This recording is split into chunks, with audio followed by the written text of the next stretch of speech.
Assalamualaikum warahmatullahi wabarakatuh. Selamat pagi, ketemu kembali ya dengan Mapel Sejarah. Jangan bosan-bosan dengan sejarah, karena tanpa sejarah suatu bangsa itu tidak ada artinya. Oke? Nah, minggu kemarin kita tentang dampak penjajahan Eropa. Minggu ini juga masih tentang dampak penjajahan Eropa ya. Bagaimana dampak itu terhadap bangsa kita, terhadap rakyat kita luar biasa. Tapi ingat, saya pernah katakan minggu kemarin bahwa dampak itu pasti ada yang positifnya, oke? Nah, nanti kita ambil yang positifnya aja lah sebagai kenang-kenangan sampai kita zaman sekarang ini. Nah, di sini masih dampak tapi tentang perlawanan terhadap kolonialisme ya, sebelum lahirnya pergerakan nasional. Jadi bagaimana sifat mereka sebelum masuknya keadaan nasional itu bisa kita lihatkan nanti. Oke.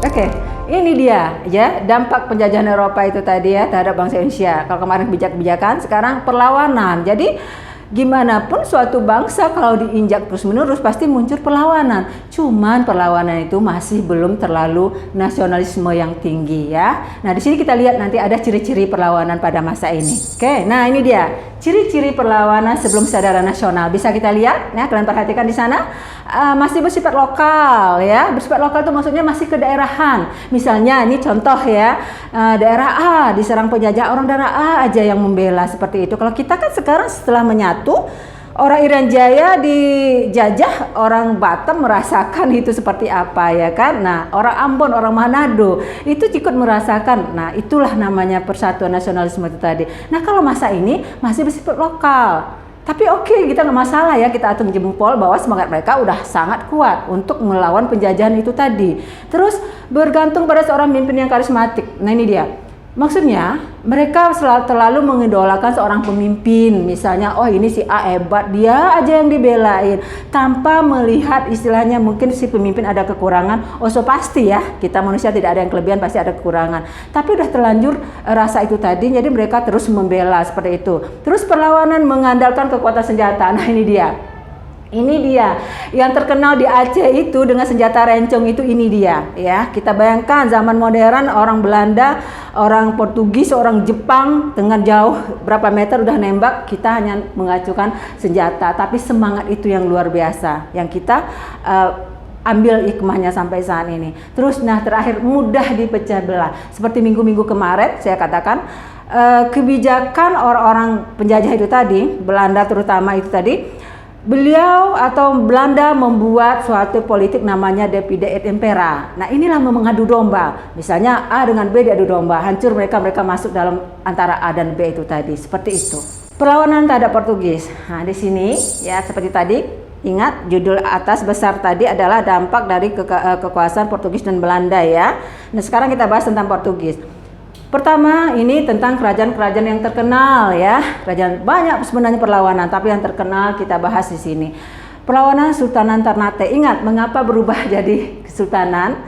Ingat, saya yakin kalau masih ingat bahwa sejak masuknya Islam ya, kerajaan berubah menjadi kesultanan. Nah, itu dia. Sekarang Ternate. Terjadi monopoli perdagangan, terus intervensi masalah kerajaan, penyebaran agama Kristen membuat rakyat marah. Nah, tadi saya katakan minggu kemarin bahwa mereka itu suka-suka aja mencampur urusan dalam kerajaan di mana tempat mereka menjajah tadi, otomatis ya rakyat tidak terima, raja juga tidak terima ya kan. Terus pada masa ini di Ternate bernama Sultan Hairun, Sultan Ternate pada itu ditangkap bahkan dihukum mati. Ini yang saya jelaskan minggu kemarin bahwa ada raja, ada sultan yang melawan peraturan dari mereka, dia asingkan bahkan dibunuh seperti Sultan Hairun. Terus dilanjutkan oleh Sultan Babula ya. Dan pada masa Sultan Babula ini 1575 Portugis bisa diusir ya, bisa diusir dari daerah Ternate. Akhirnya Portugis pergilah ke daerah Timor. Nah, sekarang terkenal dengan Timor Leste itu ya. Nah, di sana mereka berada hingga sampai menjelang akhir abad ke-20. Sampai kita ketahui bahwa sekarang Portugis itu merupakan jajahan Timur itu atau Timor Leste itu merupakan jajahan dari bangsa Portugis. Oke, tadi kita sampai di kerajaan Ternate ya. Ternate itu masih kebijakan Portugis ya. Sekarang kita ke Demak. Nah, nih Kesultanan Demak. terjadinya pertempuran antara Demak dan Portugis karena monopoli perdagangan. Nah, masih juga masalah perdagangan dibahas. Kenapa? Antara Portugis, Belanda, mereka hanya mengambil rempah-rempah untuk berdagang seperti itu ya. Akhirnya menjelajahi, menjajah dan ingin menguasai seperti itu. Nah, di sini Demak berusaha untuk menghambat Portugis ya, untuk menguasai Pulau Jawa. Nah, makanya tadi pernah saya katakan ya, pada tahun 1511 Malaka jatuh tangan Portugis, Demak langsung menyerang, takut mereka datang ke Jawa. Itu pertemuan kemarin ya. Nah, ini dipimpin oleh seorang pangeran namanya Pati Unus ya, sampai ke Malaka, semenanjung Malaysia itu. Nah, untuk mengusir Portugis agar jangan sampai ke Jawa ini tadi ya, pada tahun 1527 itu ya, akhirnya Fatahillah berhasil mengusir Portugis dari Sunda Kelapa. Nah, Portugis mau masuk ke Sunda Kelapa, yaitu Batavia sekarang ya, Batavia sekarang Jakarta ya. Sunda Kelapa itu adalah, kalau kalian ke Jakarta, mana pelabuhan Sunda Kelapa itu? Nah, itu di Tanjung Priok ya, di Jakarta Utara, daerah Ancol sana. Itu dulu Sunda Kelapa itu merupakan suatu pelabuhan internasional yang ingin dikuasai oleh perdagangan luar gitu loh. Nah, oleh kerajaan Demak, Sultan Demak ini itu ditutup, dikuasai agar Portugis tidak bisa masuk. Nah, akhirnya Fatahillah berhasil ya mengusir Portugis. Nah, bisa mengambil kemenangan ya. Akhirnya Sunda Kelapa dirubah menjadi Jayakarta ya, artinya kemenangan yang gemilang seperti itu. Nah, sekarang perlawanan Sunda dan Aceh. Ini saya katakan tadi ya. Di sana kita pakai senjata tradisional ya. Kita menggunakan senjata ya, masih membentuk bambu runcing. Ini di Aceh sangat terkenal ya bambu runcingnya, rencongnya itu ya. Tapi semangatnya luar biasa. Mungkin kita masih ingat bahwa perjuangan Cut Nyak-Dien, perjuangan Tengku Umar ya. Mereka dengan gagah beraninya menentang Belanda dengan bambu runcing seperti itu ya. Nah, karena jatuhnya Malaka ke tangan Portugis 1511 ini tadi ya, pedagang Islam pindah ke Aceh ya, ada nanti pindah ke Aceh, ke Banjar ya, itu pindah mereka ya. Nah, ini membuat Aceh semakin maju. Nah, ini Portugis tidak bisa terima seperti ini. Dia ingin menguasai Aceh. Akhirnya Portugis menyerang Aceh ya, tetapi mendapat perlawanan dari rakyat Aceh karena terkenal bahwa rakyat Aceh ini sangat sangat ulet dengan perjuangannya, sangat gigih dengan perjuangan untuk mengusir Portugis itu tadi. Nah, terus terjadilah perlawanan yang sangat panjang di antara Sultan Aceh dan Portugis ini tadi. Ya, sangat-sangat panjang. Mereka tidak peduli lagi mereka mau senjata modern atau apa, yang penting mereka bisa melakukan bahwa Portugis tidak bisa menginjak Aceh seperti itu. Dan berlanjut sampai jatuhnya ke tangan VOC pada tahun 1641. Itu Malaka jatuh ya ke tangan VOC pada tahun 1641 seperti itu. Nah, sekarang tadi Portugis ya, sekarang perlawanan terhadap Belanda atau terhadap kekuasaan VOC ya, sama saja seperti saya katakan minggu-minggu kemarin. Tujuan mereka berdua itu tidak lain tidak bukan berdagang dan menjajah, menguasai kekayaan, karena mereka memiliki semboyan 3G. Ingat 3G berapa minggu kemarin, yaitu gold, gospel dan glory. Ini yang mereka terapkan. Nah, di sini terjadi lagi perlawanan dengan Sultan Mataram ya. Sultan Agung Raja Mataram yang punya cita-cita besar, tadinya ingin menyatukan buah kekuasaannya dia, yaitu Pulau Jawa gitu kan, Mataram. Terus yang belum dikuasai tadi adalah Banten, Belambangan, Surabaya, itu belum bisa dimasukkan di bawah kekuasaan Mataram. Sultan Mataram ingin seperti itu gitu ya. Nah, pas saat itu VOC masuk ya kan, akhirnya terjadilah suatu bentrokan dengan VOC ini tadi. Nah, terjadilah serangan pertama di kantor dagang VOC ya di Jepara, Jawa Tengah pada tahun 1618. Bagaimana Sultan Agung berserta anak buahnya menghadapi VOC ini tadi. Nah, terus perlawanan Kesultanan Goa. Nah, ini dia. Kesultanan Goa atau Makassar ya, ini terdapat di Sulawesi Selatan. Nah, sekitar abad ke-17 kita tahu bahwa banyak terdapat kerajaan-kerajaan kecil di sana ya. Tapi kerajaan yang paling kuat, kerajaan yang paling baik secara ekonomisnya, secara militernya adalah Goa atau sekarang Makassar ya. Makassar sekarang di Sulawesi Selatan itu. Nah, mengapa demikian? Mereka menguasai juga.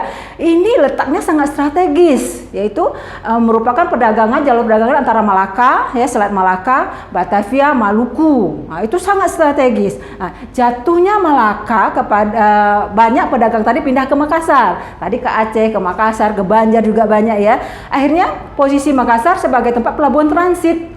transit lada yang berasal dari Kesultanan Banjar. Di sini saya katakan tadi bahwa pedagang-pedagang Banjar Islam tadi berkumpul di Aceh, di Banjar juga di Makassar itu. Oke, nah perhatikan sekarang ya. Tadi saya katakan ada terjadi perlawanan-perlawanan atas segala kebijakan-kebijakan dilakukan oleh pemerintah Belanda ya.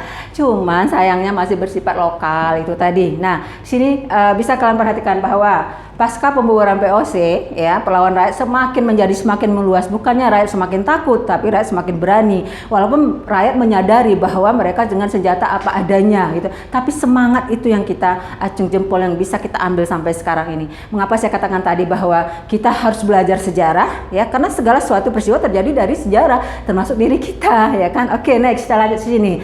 Perhatikan di sini yang perang-perang tadi, perlawanan tadi masih bersifat kedaerahan. Nah, perlawanan Patimura misalnya di Maluku terjadi di Maluku pada tahun 1817. Terus perlawanan pengenalan Ponegoro tahun 1825-30. Nah, ini saya katakan di atas tadi bahwa Ponegoro sebenarnya tidak mau berantem istilahnya ya, tidak mau berperang, tapi sudah terlalu si penjajah ini sampai mengambil hak mereka, ada istiadat leluhur mereka dilanggar, inilah terjadi pertempuran itu. Itu salah satunya.